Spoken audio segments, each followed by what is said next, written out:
Good morning all of student. कल जो हमने जो वीडियो बनाया उसमें कुछ टॉपिक जो छूट गए, जैसे रक्तचाप में है, तो आज हम उसी से संबंधित बात करेंगे। तो रक्तचाप या रक्तदाब। तो रक्तदाब इसमें होगा रक्त मनुष्य में या फिर किसी में रक्तचाप ज्ञात करने हेतु एक यंत्र बनाया गया है या यंत्र का आविष्कार किया है, जिसका नाम रक्तचाप मापी या इसको अन्य नाम है स्पाइग्नोमेनोमीटर। इसकी सहायता से हम रक्तचाप माप सकते हैं। यह यंत्र सर्वप्रथम रक्तचाप का मापन 1733 ईस्वी में स्टीफन हेल्स नामक वैज्ञानिक ने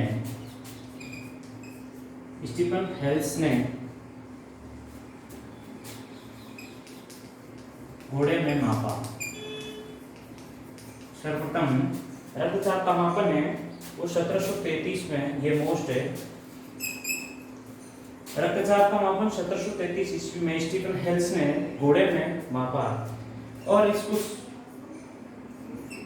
1983 ईस्वी में कापलन वैज्ञानिक ने परिभाषित किया। क्या परिभाषित।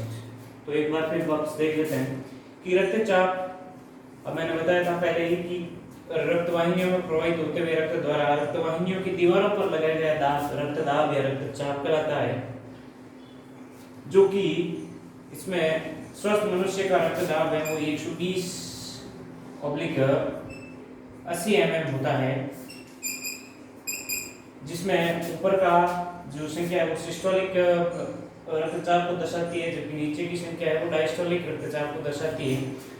तो इसमें रक्तचाप ज्ञात करने के लिए, यानी ये संख्या मतलब किसी व्यक्ति में रक्तचाप ज्ञात करने हेतु ये यंत्र है और उसका नाम रक्तचाप मापी या स्पाइग्नोमेनोमीटर कहते हैं।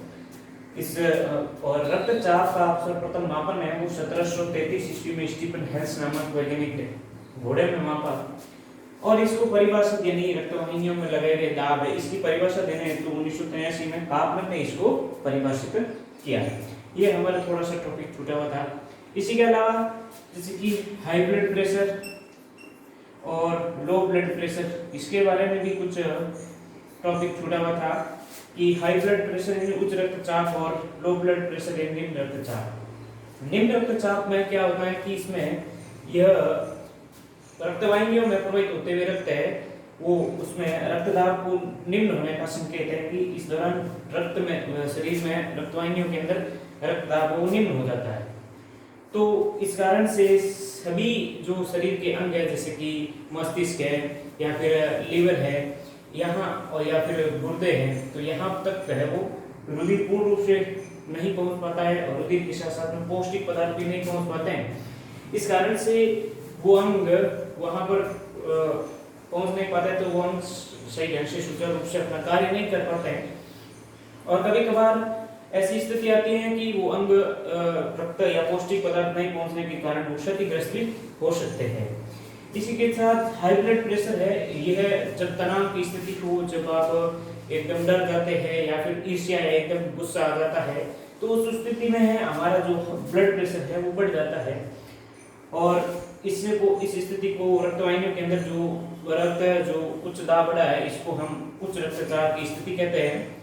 और यह स्थिति अत्यधिक भोजन करने के कारण, आवश्यकता से अधिक आप भोजन करते हैं, इसके कारण की भी स्थिति आ सकती है, या फिर अत्यधिक ऊंचा मतलब तेलीय भोजन करने के कारण, या फिर श्रमहीन जीवन और व्यायाम न करने के कारण भी हाई बीपी हो सकती है आपकी मतलब।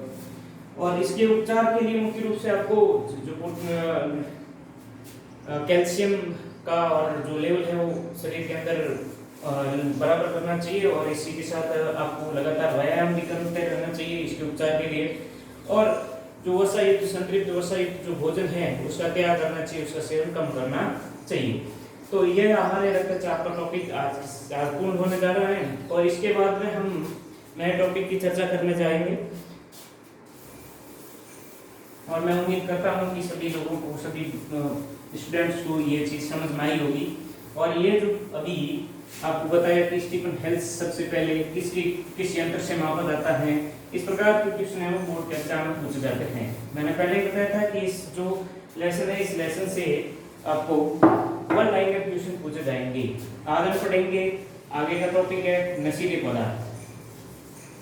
नशीले पदार्थ, टॉक्सिक सब्सटेंस। अब ये नशीले पदार्थ हैं जो मुख्य रूप से कुछ लोग हैं, कुछ लोग दोस्तों के दबाव में या फिर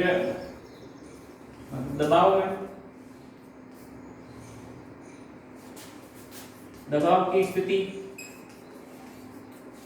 आनंद का भ्रम,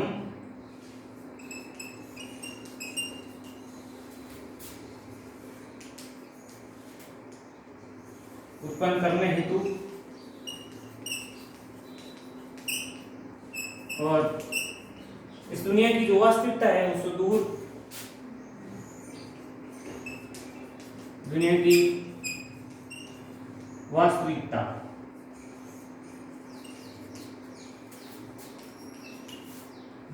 से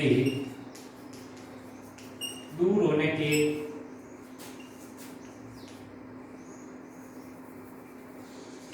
में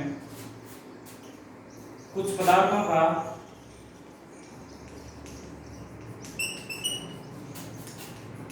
सेवन करते हैं,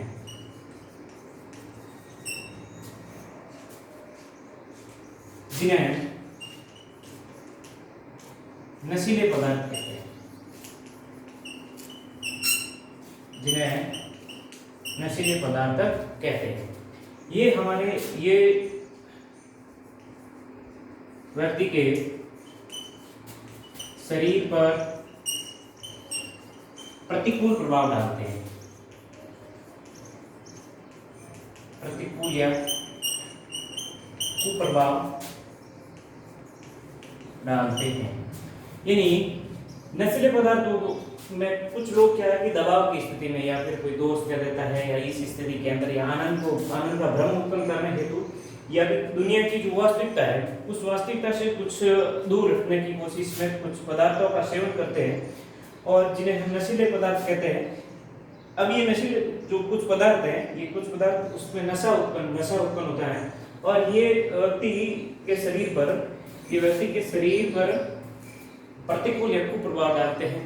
और ये पदार्थ है वो शुरू में तो कम लिए जाते हैं, लेकिन धीरे धीरे इसकी लत पड़ जाती है और ये उनके शरीर पर लगातार प्रतिकूल प्रभाव डालते हैं और लत पड़ने के कारण इसमें बहुत ज्यादा कुप्रभाव हो जाता है शरीर पर।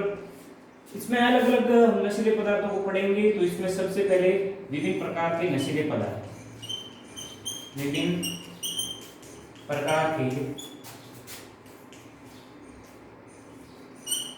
नशीले पदार्थ, जिसमें सबसे पहला नशीला पदार्थ है वो है गुटखा।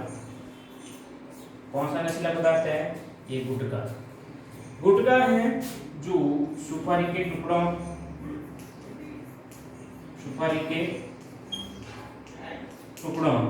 तथा संश्लेषित खुशबू और धातुओं के वर्क से, और इसमें चूना मिलाया हुआ होता है, तो इनसे तैयार जो पदार्थ है वो गुटखा कहलाता है। कुछ इन गुटखों के अंदर तंबाकू भी मिलाकर व्यक्ति लेते हैं। इसके तो देखो सुपारी के टुकड़ों तथा चूना, संश्लेषित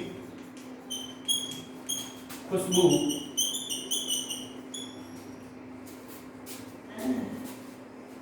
धातुओं के वर्क,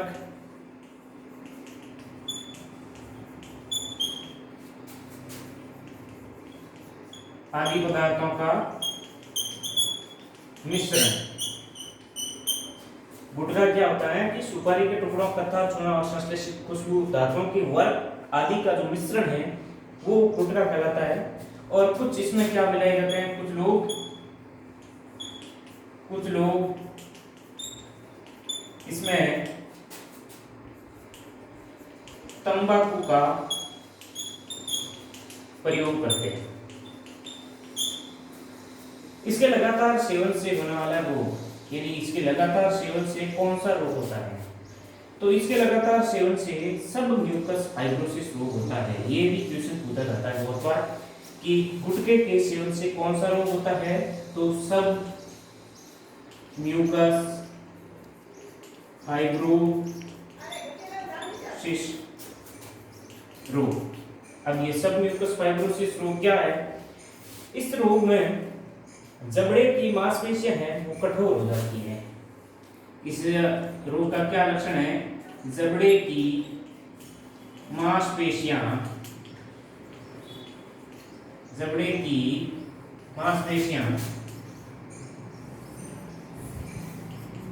कठोर हो जाती है, जिस कारण से मुंह ठीक ढंग से खुल नहीं पाता है। तो प्रश्न दो तरीके से आ सकता है कि गुटखे के सेवन से कौन सा रोग होता है, तो सब म्यूकस फाइब्रोसिस रोग। इस रोग का क्या लक्षण है, तो इस रोग में जबड़े की मांसपेशियां हैं वो कठोर हो जाती है और मुंह ठीक ढंग से खुल नहीं पाता है, और इसके लगातार सेवन से कैंसर भी हो सकता है। आगे का नया जो नशीला पदार्थ है उसके बारे में हम चर्चा करेंगे।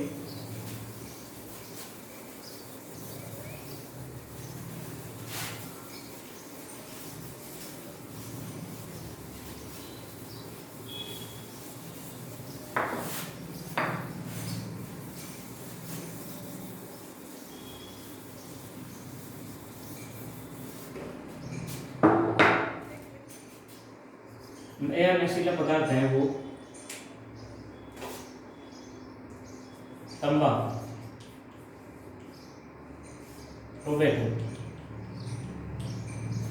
तंबाकू का स्रोत, यानी ये कहां से प्राप्त होता है, तंबाकू का स्रोत है वो तंबाकू के पादप से प्राप्त होता है। तंबाकू के पादप की पत्तियों से प्राप्त किया जाता है। यानी तंबाकू है ये नशीला पदार्थ जो कहां से प्राप्त होता है, तंबाकू के पादप होता है और उसकी लीफ यानी पत्तियां हैं उनसे इस तंबाकू को प्राप्त किया जाता है। तंबाकू के पादप का वैज्ञानिक नाम, अब देखो पादप के का वैज्ञानिक नाम ये भी पूछ दिया जाता है कि तंबाकू के पादप का वैज्ञानिक नाम क्या है। तो तंबाकू के पादप का नाम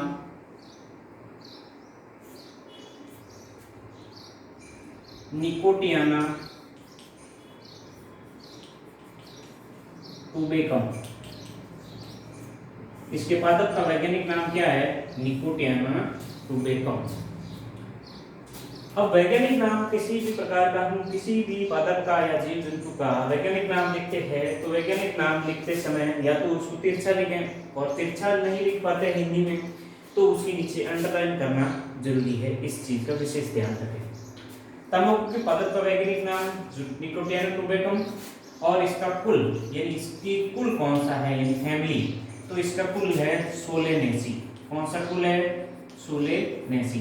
प्रश्न आ सकता है कि तंबाकू का पादप है वो कौन से कुल से बिलोंग करता है, तो आपका उत्तर रहेगा सोलेनेसी कुल। कौन सा कुल, सोलेनेसी कुल। अब इसमें जो नशे का जो पदार्थ है, नशे का पदार्थ या यूं कहे इसमें एल्कलॉइड कौन सा पाया जाता है, तो इसमें एल्कलॉइड मुख्य रूप से निकोटीन होता है। यानी इसमें नशे का कारण या फिर नशे का जो पदार्थ है या नशे का कारण यानी एल्कलॉइड है, इसमें मुख्य रूप से निकोटीन होता है जिसके कारण व्यक्ति को नशा आता है।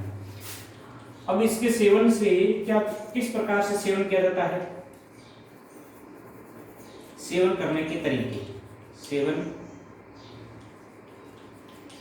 करने के तरीके।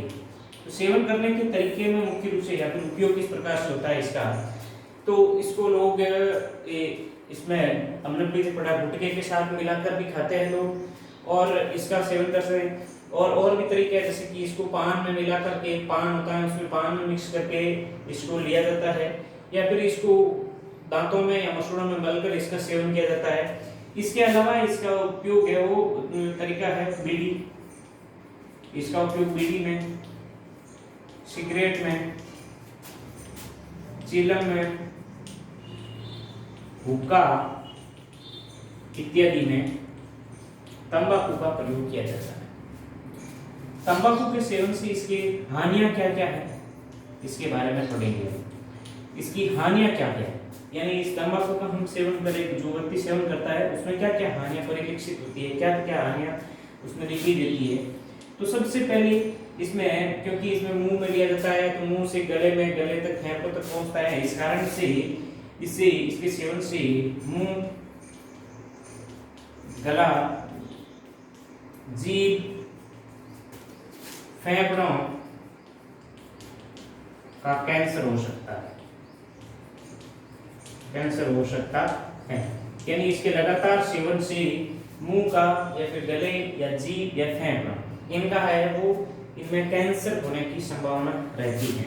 दूसरा कारण, इसके लगातार सेवन से, इसके तंबाकू के लगातार सेवन से रक्त वाहिनियों की दीवारें, रक्त वाहिनियों की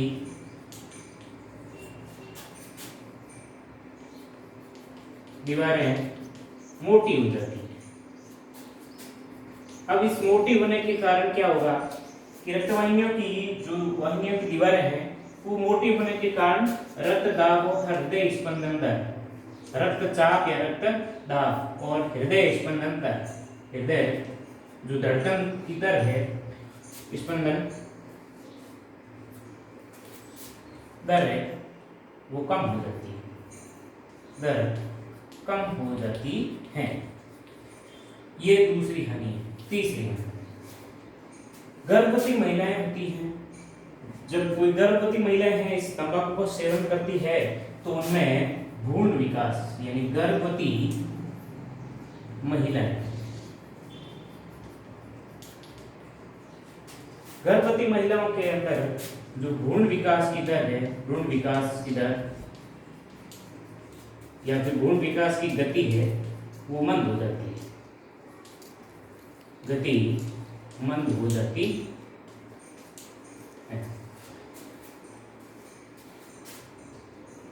चौथा,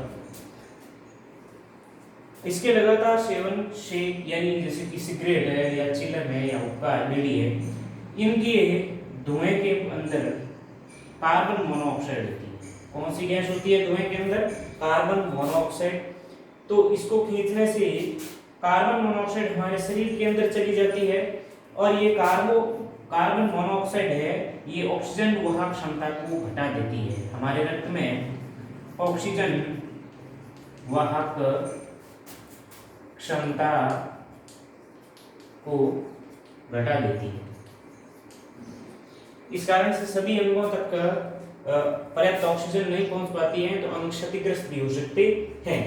तो इसकी हानियां हैं वो, सबसे पहले मुंह, गले, जीभ या फेफड़ों का कैंसर हो सकता है। दूसरी हानि है कि इसकी रक्तवाहिनियां की, जो हमारे लगातार सेवन करने से रक्तवाहिनियों की दीवार है वो मोटी हो जाती है, जिसके कारण रक्तदाब और हृदय स्पंदन दर है वो बढ़ जाता है, क्योंकि दीवारें मोटी होने के कारण उसके अंदर जाते हुए रक्त का दाब बहुत ज्यादा लग जाता है, इस कारण से रक्तदाब बढ़ जाता है। गर्भवती महिलाएं हैं, उनके शरीर में पल रहा जो भ्रूण है उस भ्रूण विकास की गति है वो मंद हो जाती है। चौथा है कि जो सिगरेट का धुआं होता है तो उसके अंदर कार्बन मोनोऑक्साइड होती है, और उसके खींचने से रक्त में ऑक्सीजन वाहक क्षमता है वो घट जाती है, जिससे पर्याप्त मात्रा में ऑक्सीजन हमारे शरीर के सभी अंगों तक पहुंच नहीं पाती है। इस कारण से वो अंग क्षतिग्रस्त हो सकते हैं, और लगभग एक अनुमान के अनुसार लगभग प्रति वर्ष 60 लाख पूरे विश्व के अंदर 60 लाख व्यक्ति है वो इस तंबाकू के सेवन के कारण या फिर इनकी तंबाकू के कारण आकस्मिक मृत्यु हो जाती है। इसका एक एनालिसिस किया गया है जिसमें पूरे विश्व के अंदर 50 लाख लोग हैं, वो 50 लाख लोग हैं वो इसका प्रत्यक्ष सेवन करने से उनकी आकस्मिक मृत्यु होती है, इनमें से 10 लाख व्यक्तियों की अप्रत्यक्ष रूप से मृत्यु हो जाती है। अप्रत्यक्ष रूप से कैसे कि कोई व्यक्ति है जैसे कि बीड़ी सिगरेट या चिलम जो हुक्का है, इनके सेवन से इनके निकलने वाला जो बाहर धुआं है वो पास में बैठे लोगों के अंदर चला जाता है और उनके अंदर यह आकस्मिक मृत्यु का कारण बनता है। तो आज इस जो वैज्ञानिक युग में जो टेक्नोलॉजी का युग है इसमें हमें नशीले पदार्थों का सेवन नहीं करना चाहिए। इसमें आगे नशीले पदार्थ है वो है मदिरा।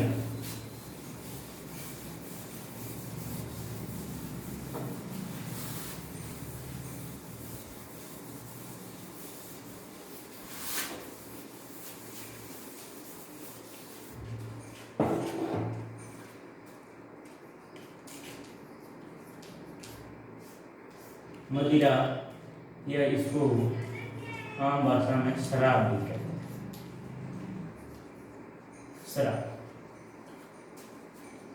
यूं तो शराब कई अलग अलग तरीकों से बनाई जाती है, यानी बहुत सारे इसके तरीके बनाने के लिए, लेकिन इसमें नशे का कारण है, नशे का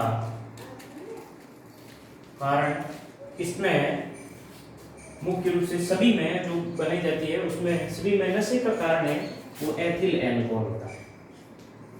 एथिल एल्कोहल जिसका सूत्र है C2H5OH। ये OH है वो एल्कोहल समूह है, तो इसका थोड़ा सूत्र ध्यान रखना। पूछ सकते हैं कि मदिरा या शराब में नशे का कारण क्या है, तो अपना उत्तर रहेगा एथिल एल्कोहल C2H5OH। ये नशे का मुख्य रूप से कारण है। अब इसकी मात्रा है वो अलग अलग मदिरा में अलग अलग होती है, जैसे कुछ में ज़्यादा मात्रा में अल्कोहल होता है तो कुछ में कम मात्रा में भी अल्कोहल हो सकता है। अब इसके दुष्प्रभाव, इसके लगातार सेवन से क्या क्या दुष्प्रभाव होते हैं।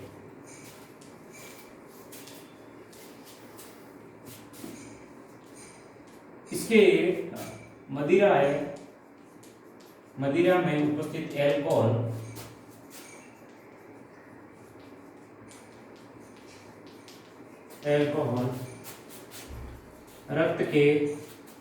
रक्त में मिलकर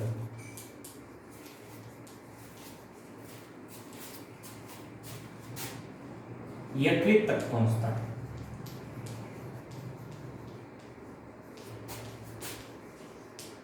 और यकृत तक पहुंचने के बाद वहां पर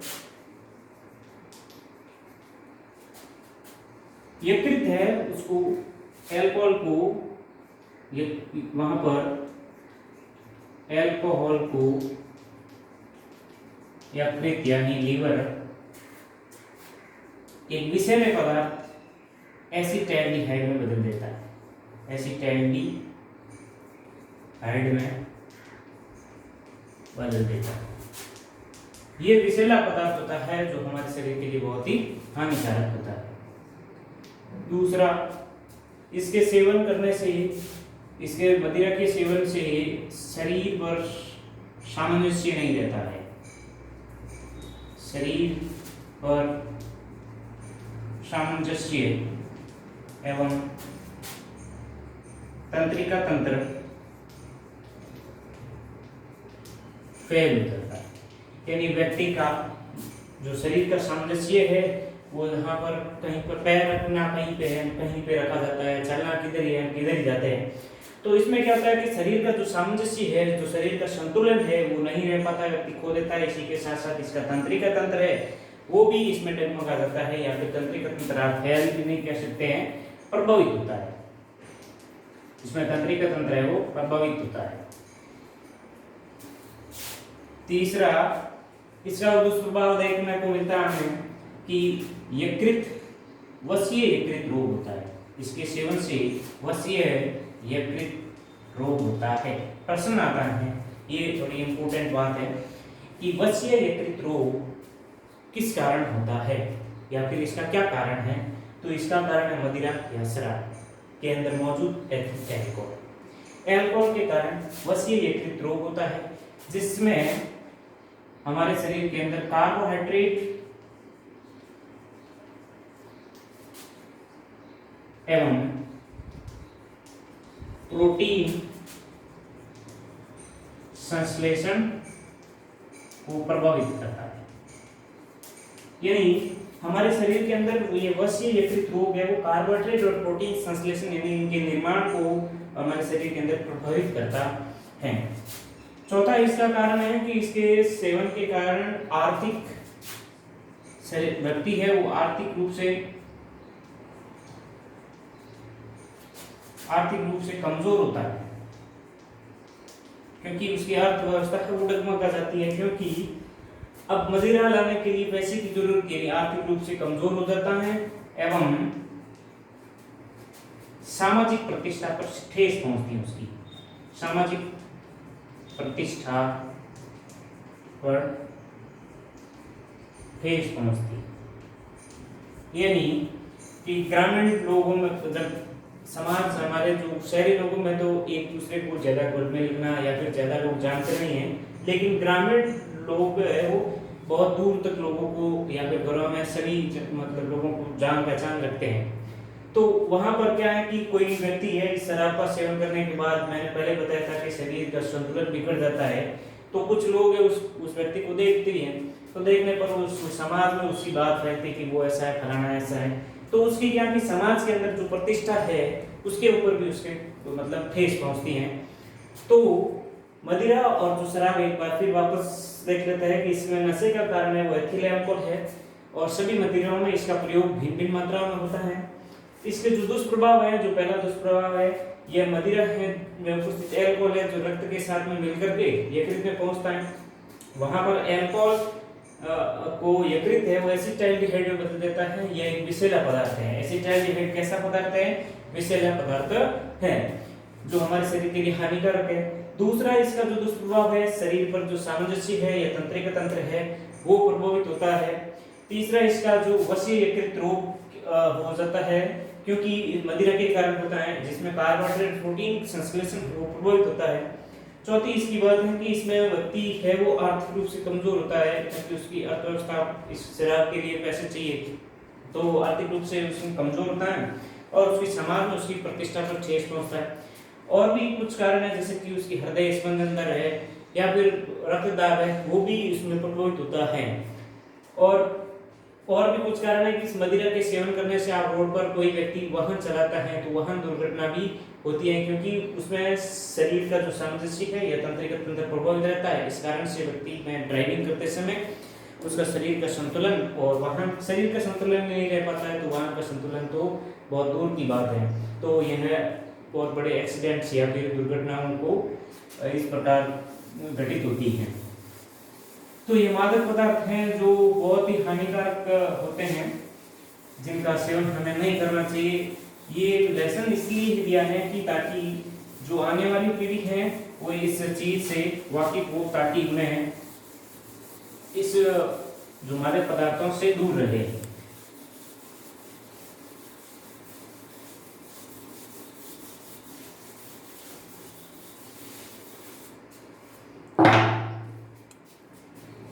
आगे का जो मादक नशीला पदार्थ है वो मुख्य रूप से आपके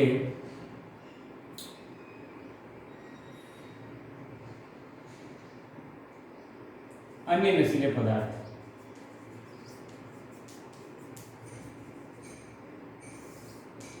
सॉरी अफीम,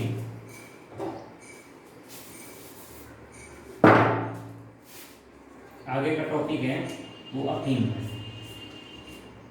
सॉरी, तो ये भी इसका मुख्य स्रोत क्या है? जैसे कि तंबाकू के पादप का स्रोत था, तंबाकू का जो स्रोत था तंबाकू के पादप की पत्तियां, ठीक इसी प्रकार अफीम का स्रोत क्या है? तो अफीम का भी पादप होता है। अफीम के पादप होता है, अफीम के पादप के फल,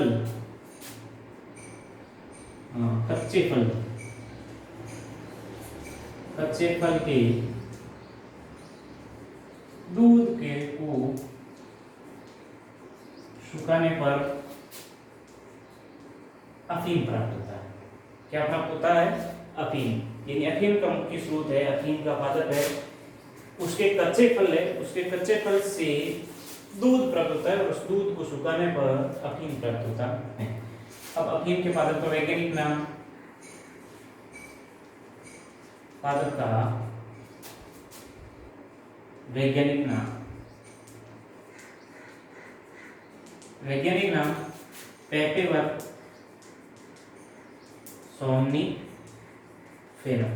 अब आपको मैंने पहले बताया था कि यह वैज्ञानिक नाम है, तो इसके नीचे अंडरलाइन होनी चाहिए और अंडरलाइन के बीच में भी स्पेस होना जरूरी है कि आप सीधी एक ही अंडरलाइन नहीं बना सकते हैं, क्योंकि आपने जो 9वीं कक्षा में द्विनाम पद्धति पढ़ी थी, कैरोलस लिनियस ने जो दी थी, उसमें बताया हुआ था कि पहला नाम वंश का, दूसरा नाम जाति का होता है और उसके जो आप नाम लिख रहे हो तो वो इंग्लिश में लिखो तो तिरछे अक्षरों में लिखा जाता है, और आप तिरछे अक्षरों में नहीं लिख पाते तो उसके नीचे अंडरलाइन होना जरूरी है। तो पादप का वैज्ञानिक नाम पेपेवर सोमनिफेरम है और इसके प्रमुख एल्कलॉइड, ये नशे का मुख्य कारण एल्कलॉइड क्या क्या है? तो इसके मुख्य एल्कलॉइड है निकोटीन, मॉर्फिन, पेपेवरीन, सोमनिफेरिन,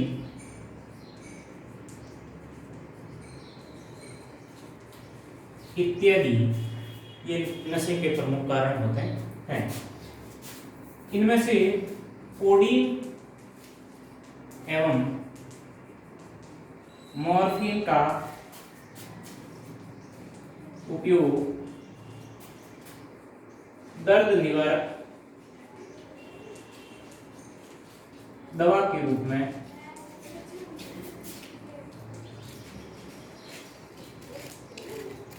होता है, लेकिन आजकल इसका अफीम का उपयोग है वो ज्यादा से ज्यादा लोग सेवन करते हैं नशे के रूप में, और ग्रामीण क्षेत्रों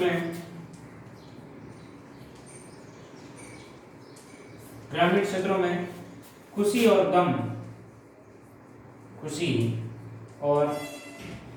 गम में मनुहार की जाती है इसकी।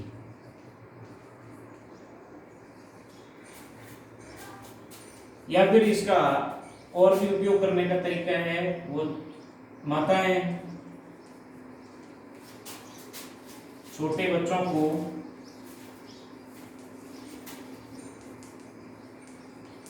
सुलाने में इसका उपयोग करती हैं। तो इस बार एक क्वेश्चन आया कि माताएं छोटे बच्चों को सुलाने के लिए किस मादक पदार्थ का उपयोग करते हैं? तो अफीम। तो एक बार वापस देख लेते हैं कि अफीम का स्रोत है वो अफीम के पादप के कच्चे फल के दूध को सुखाने पर अफीम प्राप्त होता है। इस पादप का वैज्ञानिक नाम है जो पेपेवर सोमनिफेरम है। ये भी प्रश्न इंपोर्टेंट है कि अफीम के पादप का वैज्ञानिक नाम क्या है, तो आपका उत्तर रहेगा पेपेवर सोमनिफेरम।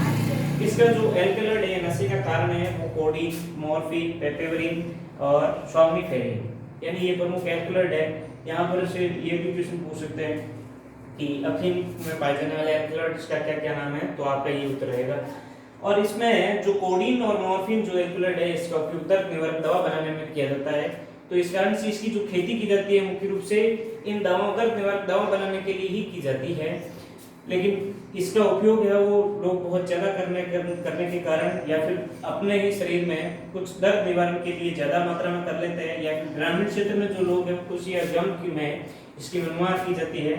माताएं हैं वो छोटे बच्चों को सुलाने में भी इसका उपयोग करती है, और इसके ज्यादा उपयोग के कारण से रोग प्रतिरोधक क्षमता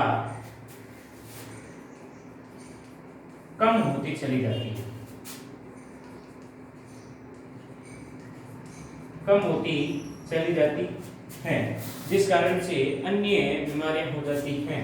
तो इसी के साथ में जो हकीम का टॉपिक है वो पूर्ण होता है।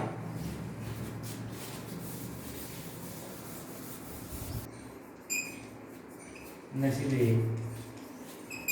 पदार्थ, अन्य नशीले पदार्थों में चरस, भांग, कोकीन,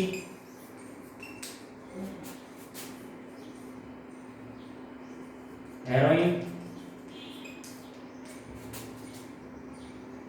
गांजा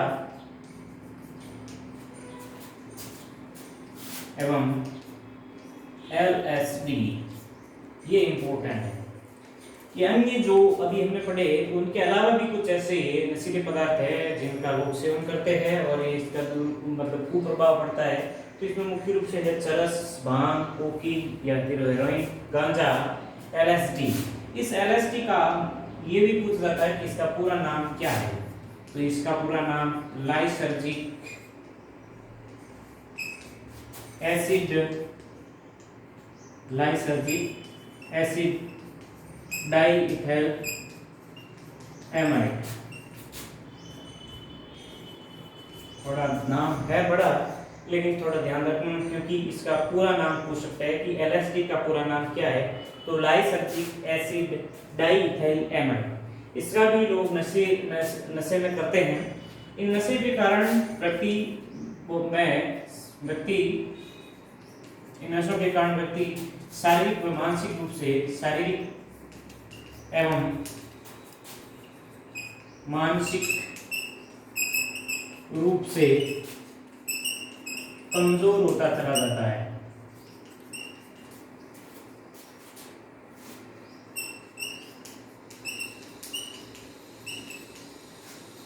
और भी कुछ इनके लगातार जो नशीले पदार्थों के सेवन करने से परिवार विच्छेदन, क्या क्या दुष्प्रभाव समाज में देखने को मिलते हैं। तो परिवार विच्छेदन यानी परिवारों का टूटना, नशे के कारण परिवारों के अंदर विच्छेदन यानी परिवार टूट जाते हैं। और मानसिक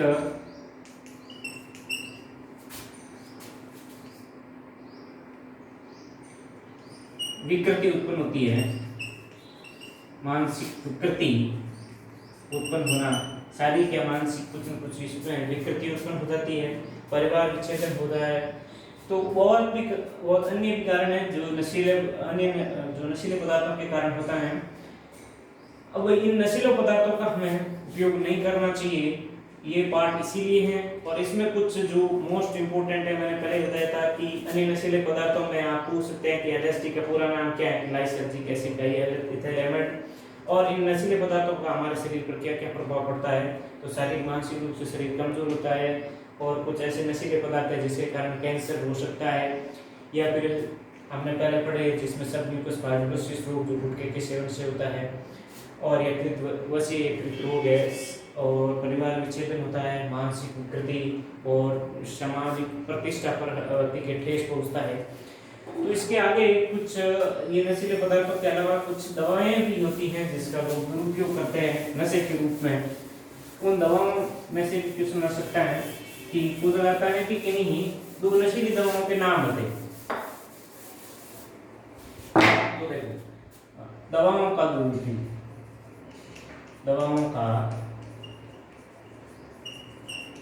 दुरुपयोग, यानी कुछ लोग हैं इन दवाओं का भी दुरुपयोग करते हैं। तो दवाओं का दुरुपयोग ये डॉक्टर के पर्चे पर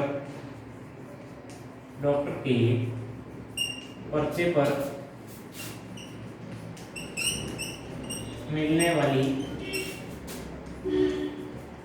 दवाइयाँ, जैसे डॉक्टर के पर्चे पर मिलने वाली दवाइयाँ हैं वो मॉर्फिन, यूपिनोफ्रीन,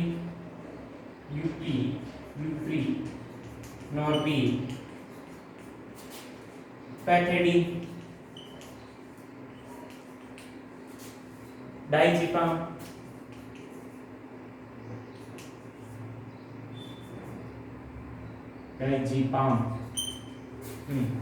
और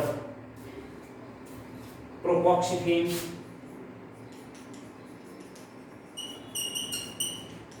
आदि।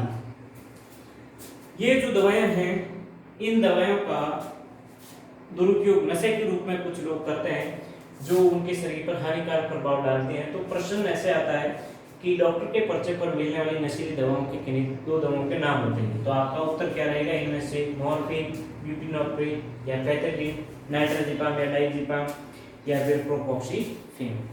तो ये दवाओं के दुरुपयोग, कुछ अन्य जो परंपरागत पदार्थ है इनका भी कुछ लोग सेवन करते हैं।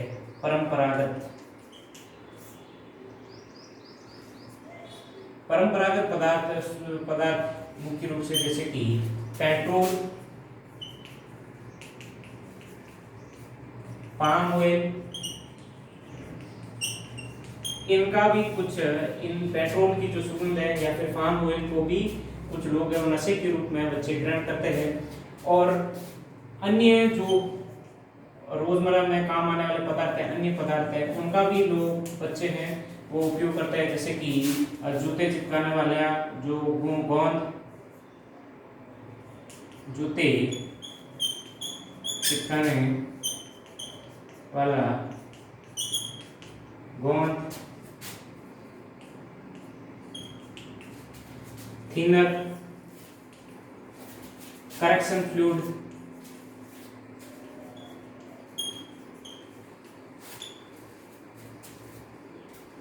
Nail polish